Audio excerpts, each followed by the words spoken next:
Well, thank you guys for coming today. I think this panel's slightly unconventional relative to some of the other panels here at Abbey, and it'll hopefully be thought-provoking a little bit. I thought I would start by summarizing a book that I just finished writing that comes out in June to be published by HarperCollins, and it's called The Hostile Takeover.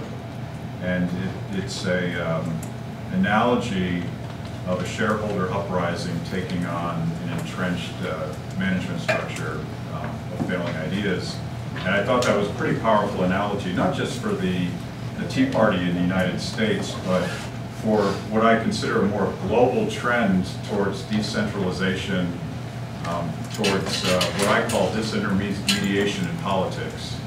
And there's a lot of dynamics being driven today, and you saw it all over the country, all over the world, in fact, of people that are now armed with better information and lower costs of association, primarily through social networking. And the whole theme of this book is about the challenge from the shareholders, from the bottom up, versus the entrenched management trying to cling to power from the top down. And I find this to be a fascinating dynamic in the world today, where everything in life is more decentralized. We get more choices, we get better information, we get to choose our own RSS feed. We literally don't depend on the Republican Party or the New York Times to tell us what to think anymore. And this I view as a fundamentally liberating dynamic that changes the old iron laws of concentrated benefits and dispersed costs. Now, Dr. Fleischer is going to tell me that I'm being a hopeless optimist, so he's going to disagree with everything I say, so prepare yourself for that. But of course, public choice is the ultimate dismal science. They're the most dismal scientists within the economics profession. I'm just preemptively attacking you. There is I'd like to start with a quote that I found while I was researching the book, and this will be a pop quiz. Tell me who said this. I don't sit around just talking to experts because this is a college seminar. We talk to these folks because they potentially have the best answer, so I know whose ass to kick. Was that Teddy Roosevelt, Hugo Chavez, or Barack Obama? It was Obama. It was our president. Yeah. And I thought that sentence captured the progressive ethos in a very fundamental way, this idea that you could supplant the decentralized wisdom of markets with a small group of experts that would sit around the table and crunch the numbers, sort out the data, and decide for us what was best for our economy. And then you would impose that plan from the top down. And I happen to be one that believes that our president is probably purposely progressive. I don't think he's an amateur. I think he knows what he's doing. That's a debatable proposition. But statements like that look exactly like you would find in the progressive literature going back to the late 1800s. And that's what we're fighting against. And you have this very entrenched Washington establishment. And I'm going to speak about the United States because it's what I know, but I think this is going on all over the world. There's more and more top-down solutions, even as the world becomes less and less top-down. So there's this almost paradigm clash between the old model, which was top-down.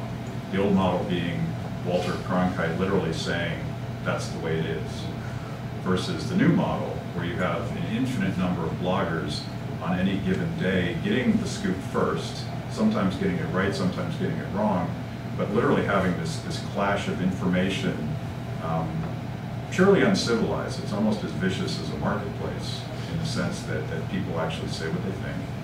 And if you get it wrong, your best friend's going to rip you a new one within a couple seconds. That's what I consider a market clearing efficiency that certainly didn't happen when 3 TV networks had almost monopolistic control on what we thought and said. That to me is one dynamic that explains where the Tea Party came from. And I think more fundamentally, there's a misunderstanding of what this community is. And I think a lot about Frederick Hayek when I think about the dynamics that led to the emergence of the Tea Party. Because what did Hayek ask? He said, how is it possible that so many people from different communities, different walks of life, with their own personal knowledge of time and place, could come together and produce something as a community that's so much bigger than themselves. This was the question that Hayek struggled with after the socialist calculation debate, after he arguably beat John Maynard Keynes, like the video shows. He beat Keynes in the arguments, but he lost in the court of the establishment opinion. The insiders didn't like what he was saying.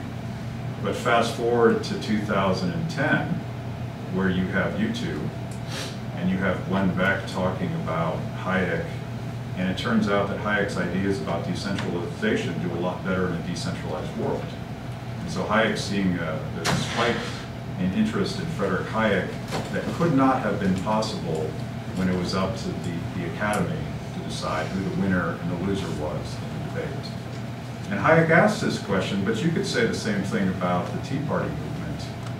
How is it possible that so many people in their own communities, with their own knowledge of time and place, were able to come together and do something that was so much bigger than any political protest, certainly in American history, possibly across the world? And I could point to the results in 2010, and there's an interesting Harvard paper that links, they attempt to crunch the data that links turnout at protests to get out the vote, and they found a positive correlation. I think there's something deeper than that going on.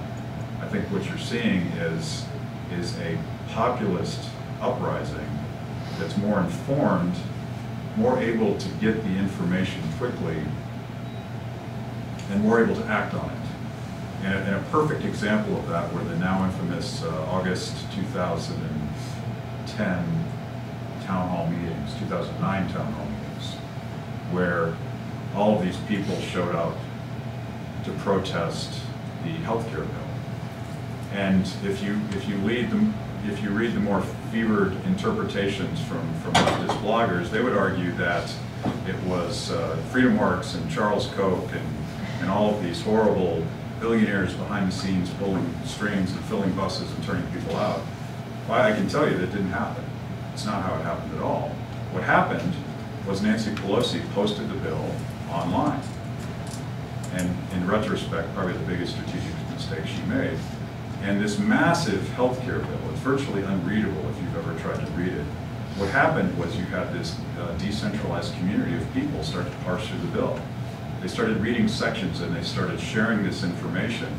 And literally by the time, and you could follow this through the blogosphere, by the time they got to the town hall meetings, my favorite one was the one where Arlen Specter was being scolded, and that was captured by, I think, CNN.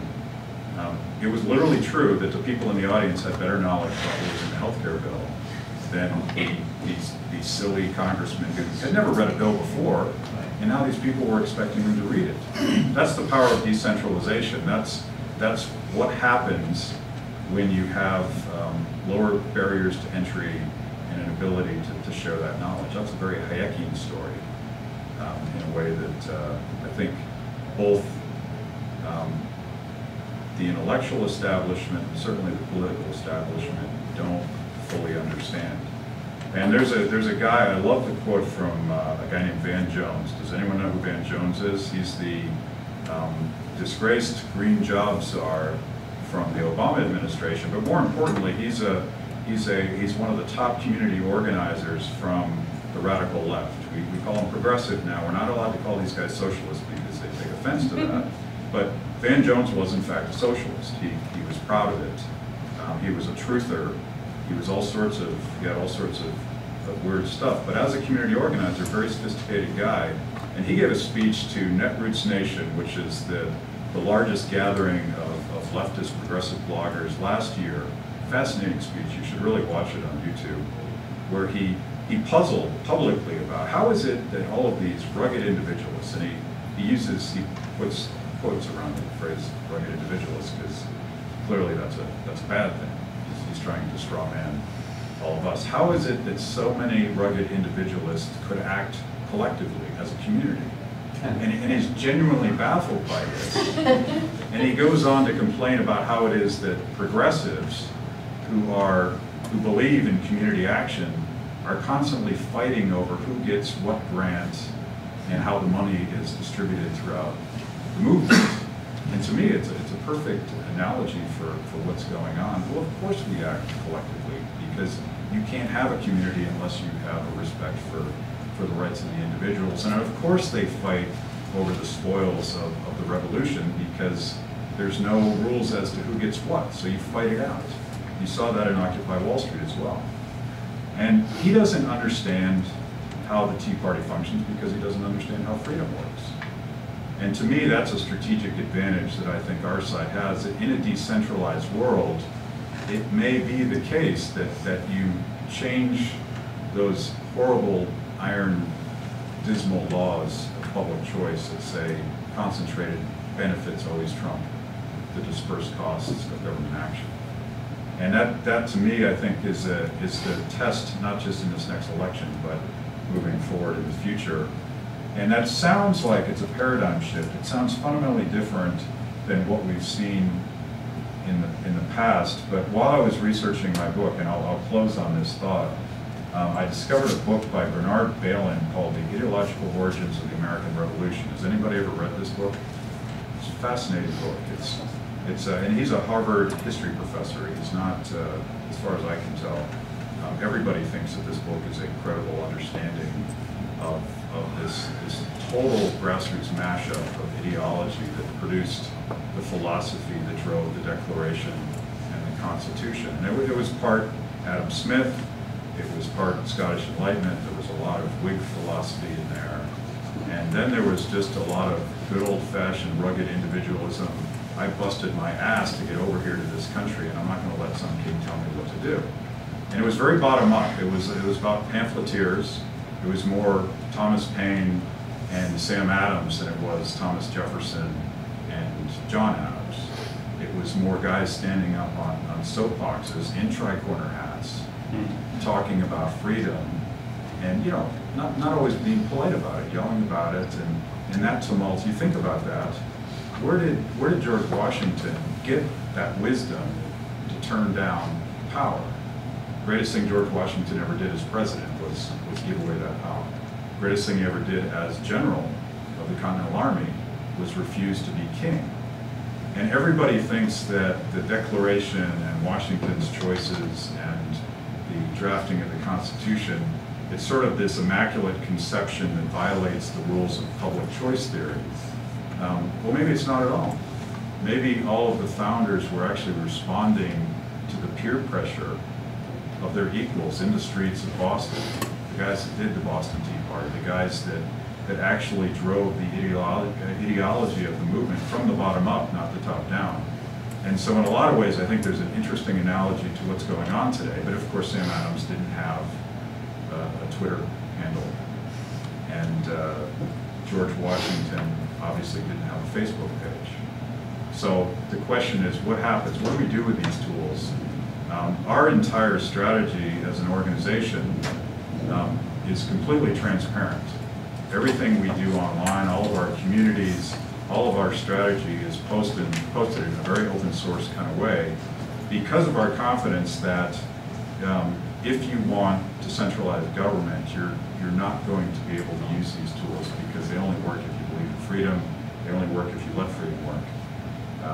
And that's why I'm an optimist today. I think we have an opportunity to solve some problems that probably all of us have been talking about for generations.